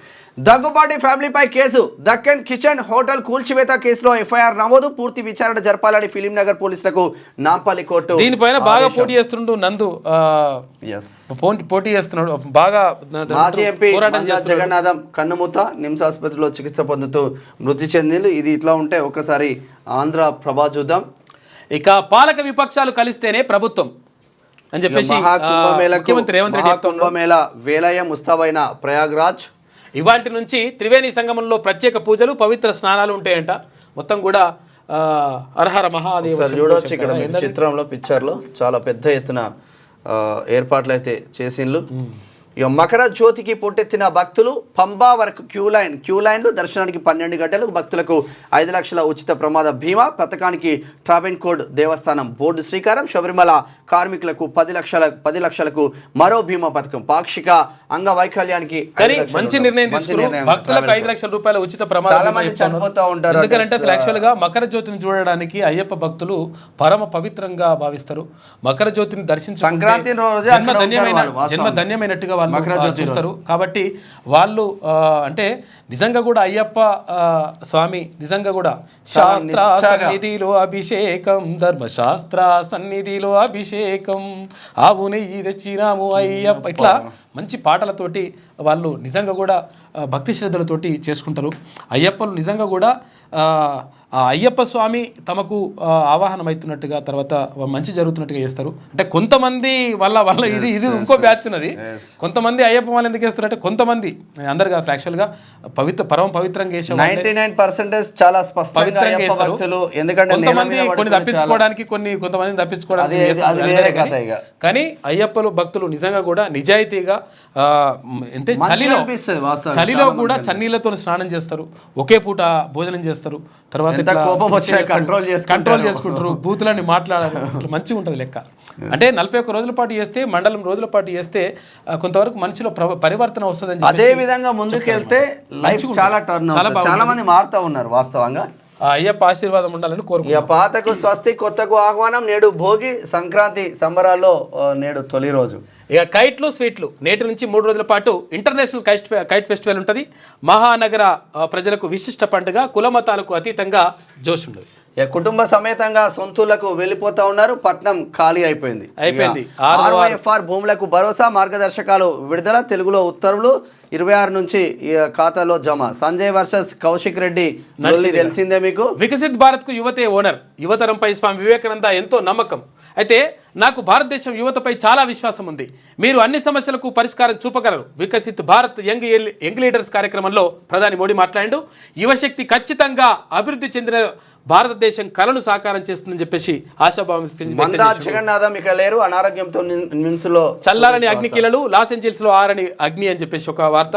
16 మంది చనిపోయారు ఇప్పటికే. శబాష్ ఐరా 157 బంతుల్లో 42 4లు, 16 6లతో 346 కొట్టింది. పొట్టు కొట్టి పడేసి. భాజపా వన్నీ జిమ్మిక్కులే అని చెప్పేసి అందరికీ ఇల్లు నిర్మిస్తే ఎన్నికల్లో పోటీ చేయను. హోంమంత్రి అమిత్ షాను కేజ్రీవాల్ సవాల్ విసిరిందంట. ఈ మేరకు కోర్టులో అఫిడవిట్ ఇవ్వాలని విజ్ఞప్తి. మురికివాడల వాసులకు రక్షణ కవచంలా ఉంటానని కేజ్రీవాల్ అన్నారు. ఈ ముచ్చట చూడండి, కాంగ్రెస్ వాళ్ళు ఇచ్చిన ముచ్చట. నిరుద్యోగ వృత్తి నెలకు 8,500 అంట. ఢిల్లీ ఎన్నికల్లో కాంగ్రెస్ ఇటువంటి ఇవ్వద్దు. అట్లా నిరుద్యోగులకు నెలకు 8,500 ఇచ్చే స్థాయి ఏ ప్రభుత్వానికి పని చేస్తాడా ఎవరన్నా ఇట్లా కూర్చుంటారు కొంతమంది. ఏం హామీలు ఇస్తున్నారు దిక్కుమాల హామీలు. స్పెడెక్స్ డాకింగ్ ట్రయల్ సక్సెస్ అయిపోయింది. ఉపగ్రహాలను 3 మీటర్ల దగ్గరకు చేర్చిన ఇస్రో. ఆ రెండు ఇట్లా కలపాలనుకుంటారు కదా. వన్డేలో స్మృతి సేన రికార్డ్ స్కోరు 5 వికెట్ల నష్టానికి 370 పరుగులు, 116 పరుగులతో ఐర్లాండ్ చిత్తైపోయింది. దక్కన్ హోటల్ కూల్చివేత ఘటనలో హీరో వెంకటేష్ కుటుంబ సభ్యులపై కేసు నమోదైంది. నాంపల్లి కోర్టు ఆదేశాలతో పోలీసులు కోరే నందు ఉంటాడు అక్కడ. ఏది ఆ 4 కేసులు అందులో కూడా ఉండే అయిపోయిందా? టైం ఉంటే ఫోన్ కూడా తీసుకుంటే 9 అయిపోయింది ఆల్రెడీ. ఇక ఈనాడు చూసుకుంటే ఏది ఇన్ని పేజీల కింద ఉన్నట్టుంది ఈమె. మహా సంరంభం ప్రయాగ్రాజ్లో నేటి నుంచి 45 రోజుల పాటు భక్తజన కోలాహలం అని చెప్పేసి ఇక్కడ కుంభమేళకు సంబంధించి ఒక వార్త కనిపిస్తా ఉంది. చాలా పెద్ద ఎత్తున టెంట్లు. అందరూ సహకరించండి, ప్రపంచంతో పోటీ పడతాం. కేంద్ర మంత్రులు, భాజపా నేతలు తోడ్పడాలి. యూనివర్సిటీలకు పూర్వ వైభవం. 2028 ఒలింపిక్స్లో తెలంగాణకు పథకమే లక్ష్యం. ముఖ్యమంత్రి రేవంత్ రెడ్డి. సిహెచ్ విద్యాసాగర్ రావు రచించిన ఉండికా పుస్తక ఆవిష్కరణ చేసింది నిన్న. పోడు పట్టాలకు రైతు భరోసా మార్గదర్శకాలు విడుదల చేసిండ్రు. 26 నుంచి పథకం అమల్లో ఉంటుంది. డ్రైవింగ్ లో ఉంటే ఫోన్ చేయొద్దు ప్లీజ్. 10 నెలల్లో 1.56 లక్షల సెల్ ఫోన్ డ్రైవింగ్ కేసుల నమోదు. నిబంధనలు పాటించకపోవడం, అతివేగంతో రక్తసిక్తమవుతున్న రహదారులు. సగటున రోజుకి 21 మంది. మన కాన్సన్ట్రేషన్, మన మైండ్ మొత్తం ఫోన్ మీద ఉంటది. డ్రైవింగ్ వేరే కడిగి పోతుంది. నీది ఏ పార్టీ, నీకేం సంబంధం? ఎమ్మెల్యేలు కౌశిక్ రెడ్డి, డాక్టర్ సంజయ్ మాటల యుద్ధం అంట. కరీంనగర్ కలెక్టరేట్ సమావేశంలో రసాబస, మంత్రుల సమక్షంలో వాగ్వాదాలు. మాజీ ఎంపీ మందా జగన్నాథం కన్నుమూత. ఊరెళ్ళిపోయారు మామా,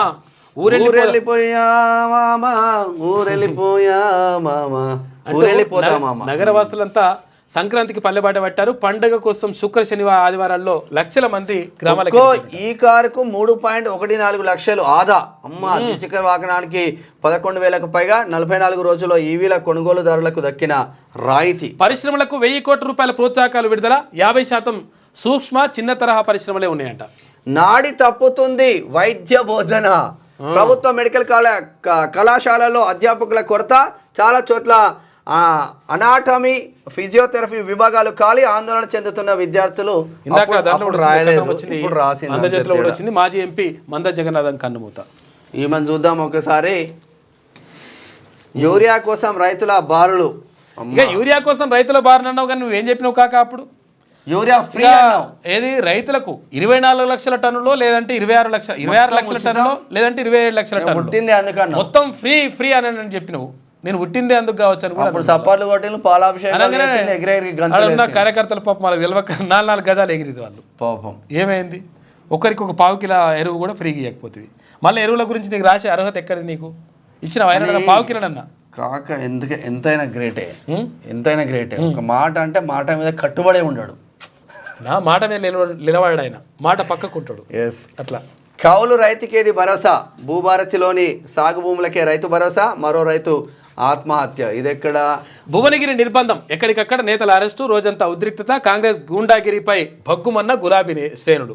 ఇక బీఆర్ఎస్ ఆఫీసుపై దాడికి నిరసనగా ఆందోళన. మహాధరణ పిలుపుతో ఇదంతా మొత్తం. మాజీ ఎంపీ మందా జగన్నాథం కన్నుమూత. శాంతి భద్రతల రక్షణలో రేవంత్ ఫెయిల్ మరో రైతు ఆత్మహత్య అని చెప్పేసి ఒకటి. రాజీనామా చేసే దమ్ముందా? ఇగో ఇక్కడ రాసుకరాలే మరి. కౌశిక్ రెడ్డి సవాల్ అంటే కౌశిక్ రెడ్డి డాక్టర్ సంజయ్ కుమార్ కొట్టడానికి పోయింది కదా. కాదు, ఎందుకు రాసుకరాలేదు? గతంలో కూడా 34 మంది ఎమ్మెల్యేలని మొత్తం కూడా పార్టీలు అన్ని కథం చేసేసి మిమ్మల్ని కలుపుకున్నారు కదా. అప్పుడు కూడా మరి రాజీనామా చేసి దమ్ముందా అని అడగపోతుంది. అన్ని ఏమైనా కానీ ఇట్లా బాల్ కొడితే మళ్ళీ వచ్చి వెనుకకు దాక్కుతుంది కథ. అమ్మకానికి మదర్ డైరీ. ఉమ్మడి నల్గొండ జిల్లాలో 30.5 ఎకరాల విక్రయానికి ప్లాన్. ప్రత్యేక సర్వసభ్య సమావేశంలో భూముల విక్రయమే ఎజెండా. ఇంతకు ముందు ఒత్తిడి వచ్చినా ఒప్పుకొని బీఆర్ఎస్ అంటుంది. అట్లా మద్యం ధరల పెంపుతో ఎమ్మెల్యే హస్తం చక్రం తిప్పుతున్న ఉత్తర తెలంగాణ సీనియర్ కాంగ్రెస్ నేత. మద్యం వ్యాపారిగా సీఎం సమీక్షా సమావేశానికి హాజరట. డిస్టిలరీలు, బ్రూవరీలు ప్రక్షాళన ధరల పెంపునకు డిమాండ్ చేస్తుందని చెప్పేసి. పదవుల కోసమే పార్టీలు మారుతున్నారు. మరి తలసాని సీనన్న ఏ పార్టీ మారిండు? పదవుల కోసం మారిండా? కేసీఆర్ అభిమానం మీద మారిండా? ఇక్కడ మహేశ్వరంలో గెలిచిన ఎమ్మెల్యే సబితా ఇంద్రారెడ్డి పదవుల కోసం మారిందా? దేనికోసం మారింది? ఎర్రబెల్లి దేనికోసం మారిండు? ఎర్రబెల్లి దయాకర్ రావు నేను ఉంటే ఒకే పార్టీలో ఉంటా, నాకు ఒకటే అయ్యా అన్నాడు. అప్పుడు ఇక సిగ్గుపోతుంది మాట్లాడితే. ఛత్తీస్గఢ్లో ఎదురుకాల్పులు, 5 నక్సల్స్ మృతి చెందిరు. హైడ్రాకు సుమోటో కేసులు పెట్టే అధికారం. సంక్రాంతి తర్వాత ప్రత్యేక పోలీస్ స్టేషన్ కార్యకలాపాలు ఉంటాయండి. బ్రాహ్మణ పరిషత్కు మొండి చేయి, బడ్జెట్లో కేటాయింపులు, విడుదల కాని నిధులు. ఇక నమస్తే తెలంగాణ ఎఫెక్ట్ అంట. రిటైర్డ్ ఎస్ఐకి 52 లక్షలు, 8 నెలల ఎదురుచూపులకు ఫలితం వచ్చిందని చెప్పేసి అంటున్నారు. ఇదంతా ఫలితం ఇదంతా రాకపోవడానికి కూడా కేసీఆర్ కారణం ఏంటంటే ఈ 3 ఏళ్ళు పెంచాడు కదా. ఈ 3 ఏళ్ళు పెంచినట్టు మళ్ళీ ఇంకేందో అంటున్నట్టు. అవును, కానీ ఆ విషయం ఏంటంటే క్లోజ్ చేసి అయితే ఇంకోటి ఏమంటున్నట్టు అంటే ఇప్పుడు 61 ఏళ్ళు ఉంది కదా, దాన్ని 65 ఏళ్ళు ఒక్కసారి మాత్రం 65 ఏళ్ళు చేద్దాం. ఏది పదవి విరమణ వయసు అంటున్నట్ట. అటువంటి బంద్ చేయరు. అటువంటి ఏమైనా ఆలోచనలు ఉంటాయి. ఒక లైక్ షేర్ అయితే చేయండి. ఇప్పటికే నిరుద్యోగులు మొత్తం కూడా బాధపడతా ఉన్నారు. నిరుద్యోగులు ఆందోళన చెందుతున్నారు. కాబట్టి అవన్నీ బంద్ చేయరు. కాబట్టి అవన్నీ కూడా బంద్ చేసి ఈ 65 ఏళ్ళు 25 ఏళ్ళ ఆలోచన అయితే పెట్టుకోకండి. ఎందుకంటే అది కరెక్ట్ కాదు. ఇప్పటికే నిరుద్యోగులు ఉద్యోగాలు రాక మొత్తం రిటైర్డ్ అయిన వాళ్ళని ఎక్స్టెండ్ అయితే చేయకండి. ఆ కేసీఆర్ అదే చేసి 58 ఉంటే 61 చేసిండు. ఎక్స్టెండ్ ఈ 61 ఎక్కువ అని చెప్పేసి వాళ్ళు ఉద్యోగులే అనుకుంటున్నారు. కాబట్టి 65 చేస్తారు, ఇట్లా చేస్తా అని చెప్పేసి అనుకుంటే మాత్రం ఎట్టి పరిస్థితుల్లో కరెక్ట్ కాదు. దాన్ని ఒకవేళ అటువంటి ఆలోచన ఉంటే 100% దాన్ని విరమించుకోండి.